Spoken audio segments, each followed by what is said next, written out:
Everyone, welcome once again in Guruji classes. आज हम directorate of education GN city of Delhi की English की worksheet करेंगे 28। तो ये 28 अक्टूबर की है, क्लास 8 की है।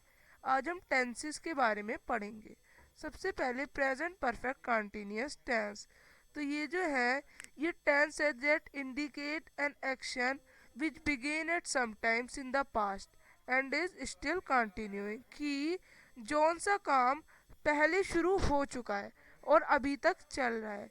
सो फोर फोर का यूज होता है यहाँ पे एक पीरियड ऑफ टाइम को रिप्रेजेंट करने के लिए। जैसे they have been playing for 2 hours. Since since का किसी स्पेसिफिक पॉइंट को इन टाइम में रिप्रेजेंट करता है, जैसे कि they have been playing since 5 o'clock। अब हैज सिंगुलर के संग यूज होता है और हैव प्लूरल के संग। इसका structure subject plus has have been plus first form of verb plus ing plus object. Affirmative में कैसे बनेगा? I have been studying English, I have not been studying English, have I been studying English, he has been reading a book, he has not been reading a book, has he reading a book. इस तरह से। अब past perfect continuous tense. This tense is use to indicate, ये एक ऐसे tense होते हैं जो कि इंडिकेट करते हैं एन ऑन गोइंग एक्शन, जो कि एक्शन कंटिन्यू हो रहा है एंड ये एंड होगा बिफोर अनदर एक्शन या इवेंट। तो इसका स्ट्रक्चर है subject plus had been plus first form of verb plus ing plus object. जैसे कि I had been studying English, I had not been studying English, had I been studying English. Future perfect tense. Future perfect tense ऐसे tense होते हैं that indicate actions that will continue up until a particular event or time in the future, जो कि continue होते रहे future में किसी समय तक।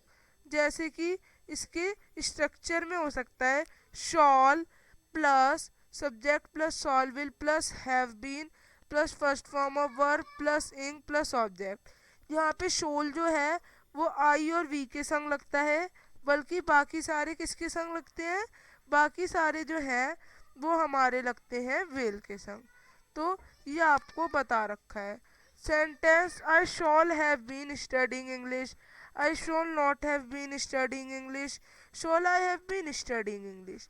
इस तरह से ये जो है हमारे होते हैं। अब आगे आपको क्या कहा गया है?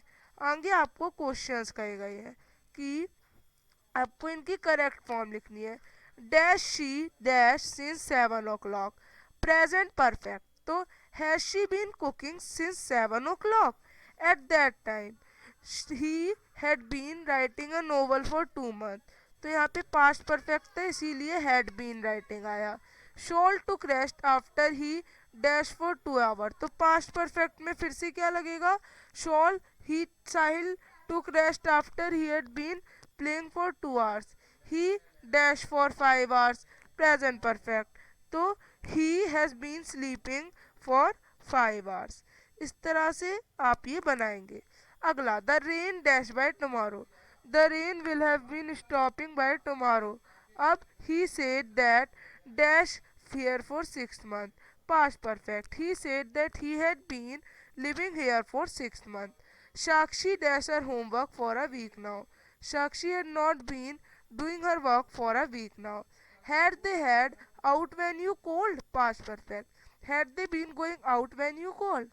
Up by the end of this month dash in this school for 4 years। So by the end of this month will have been studying in this school for 4 years। Will he have been practicing for 2 hours by 4 o'clock? He dash there for 5 days। Present perfect। So he has not been is working here for 5 days। They dash a song since 3 o'clock। Past perfect। तो they had been singing a song for कितना? For 3 o'clock। Dash you dash here for 2 hours। तो यहाँ पे क्या आएगा? यहाँ पे आएगा have you been stud waiting here for 2 hours।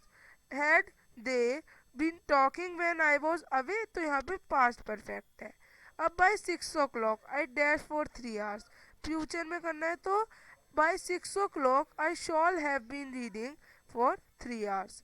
तो बच्चों आप इस तरह से वर्कशीट कर लेंगे। अब हम मिलेंगे अगली वर्कशीट के साथ, तब तक के लिए बाय। चैनल को लाइक करें, सब्सक्राइब करें एंड शेयर करें। Bye everyone.